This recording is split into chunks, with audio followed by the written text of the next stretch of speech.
आज कप्तान इमरान खान साहब के केसेस के हवाले से मैं आपको बताऊं कि 4 केसेस थे खान साहब के ऊपर जो आज समाअत के लिए फिक्स थे। वैसे तो आपको पता है कि दर्जनों के हिसाब से, सैकड़ों के हिसाब से मुकदमात चल रहे हैं, लेकिन जो आज 4 केसेस थे उनके हवाले से मैं अपडेट देना चाहता हूँ। आज बेसिकली जो 25 मई को लॉन्ग मार्च हुआ था उसके ऊपर जो मुकदमात बनाए गए थे इमरान खान साहब के ऊपर, एक दिन में मुख्तलिफ थानों में कोई 18 से 19 FIR दर्ज की गई थी। उनकी आज जो है उसमें बरीयत की दरखास्तों के ऊपर समाअत थी और आज इमरान खान साहब की तरफ से अदालत में मैं पेश हुआ हूँ और इमरान खान साहब की तरफ से अदालत में नुमाइंदगी की है। उनकी बरीयत की दरख्वास्त के ऊपर समाअत हुई है और मैंने आर्गूमेंट्स किए हैं जिसमें मैंने अदालत के सामने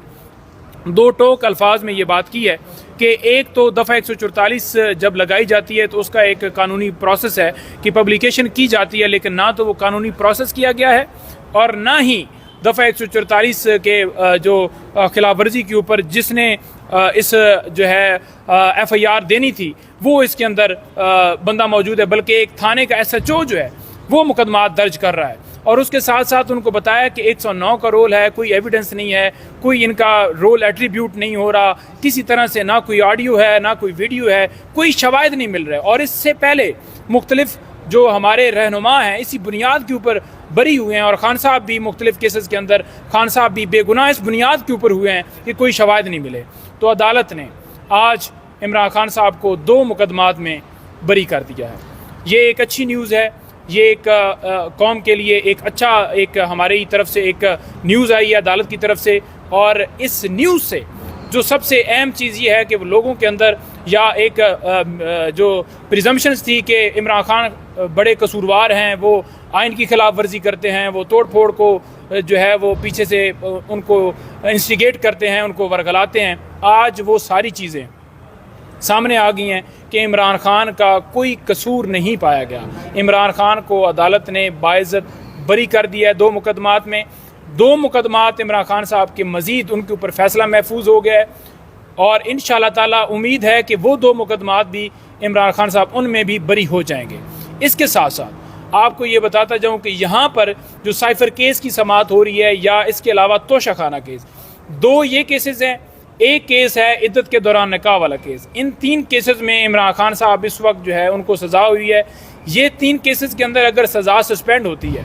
फिर एक बच जाता है अलकादर ट्रस्ट केस जिसमें ज़मानत की दरख्वास्त के लिए हमने इस्लामाबाद हाई कोर्ट से रजू किया हुआ है। वो 20 तारीख के लिए वो दरख्वास्त भी फिक्स हो गई है। इन 4 केसेस के अलावा कोई ऐसा केस नहीं है जिसमें इमरान खान साहब की इस वक्त जो है गिरफ्तारी डाली गई हो। 3 मुकदमात हैं इमरान खान साहब के लाहौर में, 3 के अलावा 6 मुकदमात इमरान खान साहब के डिस्ट्रिक्ट कोर्ट के अंदर हैं जिनमें इमरान खान साहब की ज़मानतें जो हैं वो पेंडिंग हैं, उनमें अप्लाई किया हुआ है, प्री रेस्ट बेल चल रही हैं। ये जो 4 मुकदमात हैं ना जिनका मैंने आपको जिक्र किया है, इनमें अगर इमरान खान साहब को रिहा किया जाता है तो फिर उनकी रिहाई को कोई रोक नहीं सकता अगर नया मुकदमा बनाकर या किसी नई किसी केस में गिरफ्तार ना करे। तो नईम पंजोता साहब, जिस तेज़ रफ्तारी के साथ खान साहब के खिलाफ मुकदमात हुए थे, उनको सज़ाएं सुनाई गई थी, तो क्या आपको लगता है कि उसी रफ्तार के साथ ये सज़ाएं ख़त्म भी हो जाएंगी? देखिए, जिस तेज़ रफ्तारी के साथ मुकदमात बनाए गए थे, ये सिर्फ़ और सिर्फ आपको पता है कि जिस तरह स्टेट ने मशीनरी का इस्तेमाल किया और इमरान खान साहब के ऊपर बेगुनाह सारे केसेस बनाए, मैं ये देख रहा हूँ कि जिस तरह ये सिलसिला शुरू हो गया है, किसी केस के अंदर जान नहीं है, किसी केस के अंदर कोई कानूनी नुक्ता नहीं। साइफर केस की बात कर लें तो कल आपने देख लिया होगा कि जो आर्गूमेंट्स हुए, मैं डिटेल में नहीं जाता, अदालत ने इन शॉर्ट ये उसके अदालत के सामने ये बात आ गई कि ना साइफर रिकॉर्ड के ऊपर मौजूद है, ना ओरिजिनल साइफर था, ना उसकी कोई कापी मौजूद है। और जो पहले इस केस के अंदर आज़म खान या बाकी जो हैं वो इसके अंदर मुल्ज़म थे, आज वो बतौर गवाह हैं, वो कहाँ हैं? अदालत ने देख लिया है कि वो तो तकरीर थी, वो सियासी थी। तो मैं ये समझता हूँ कि आज इस्लामाबाद हाई कोर्ट के अंदर जो समाअत है, इंशाअल्लाह ताला उम्मीद रखते हैं कि जैसे केस खुल चुका है, ये सज़ा किसी सूरत भी रुक नहीं सकती, सज़ा मुअत्तल हो जाएगी। अच्छा, जिस तरीके से आज भी खान साहब को बहुत बड़ा रिलीफ मिला है, बरी हो गए हैं, आप उसमें पेश हुए हैं, तो अब आपको एज ए लॉयर क्या लगता है कि खान साहब कितने दिन मजीद जेल में गुजारेंगे और उसके बाद बाहर आते हुए नजर आ रहे हैं आपको? देखें, 4 केसेस के ऊपर आज वहाँ पर समाअत हुई है, 2 केस में बरी हो गए हैं, 2 केस और जो हैं खान साहब के उसमें आज बरी इंशाअल्लाह ताला हमें उम्मीद है कि वो हो जाएंगे। 4 केसेस की कामयाबी इंशाअल्लाह ताला। ये 2 केसेस की बात करें, इसमें मजीद आज बरी हो सकते हैं? ये 2 केसेस वो हैं जो लॉन्ग मार्च के हवाले से इसी तरह की FIRs हुई थी, 109 का ही रोल है और ये दो केसेस भी, इसके ऊपर दो केसेस के ऊपर भी सुहेब बिलाल रांझा साहब हैं जज, उनके पास मैंने आर्गूमेंट्स कर दिए हैं और इंशाल्लाह ताला उम्मीद रखते हैं कि वो दो केसेस भी इंशाल्लाह बरी हो जाएंगे, क्योंकि जिस तरह तमाम फैसले पेश किए गए और मुख्तलिफ फैसलों का हवाला दिया गया और रोल बताया गया कि इमरान खान साहब का इन केसेस के अंदर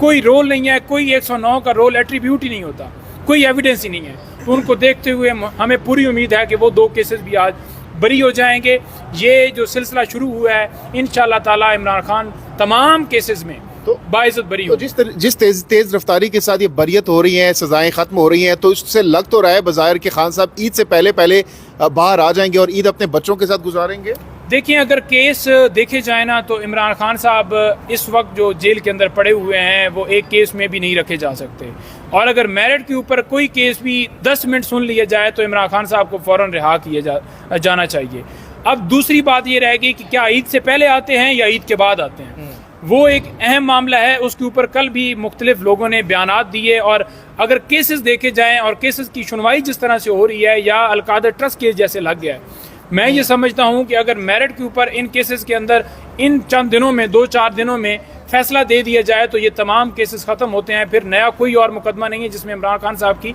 गिरफ्तारी हुई है और ईद से पहले वो बाहर होंगे। लेकिन अगर गैर कानूनी तौर पर जैसे इन्होंने ये सारा सिलसिला आज तक किया है और फिर नया किसी मुकदमा उसमें नामजद करके या कोई 3 MPO के तहत ही हमारे लोगों को 2-2, 4-4 महीने रखा है और वो 10 दफ़ा 15 दफ़ा 3 MPO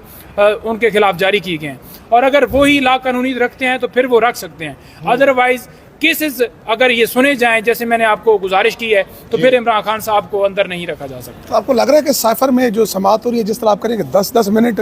तो यहाँ पे खड़े हैं 10 मिनट की समाअत करा लें?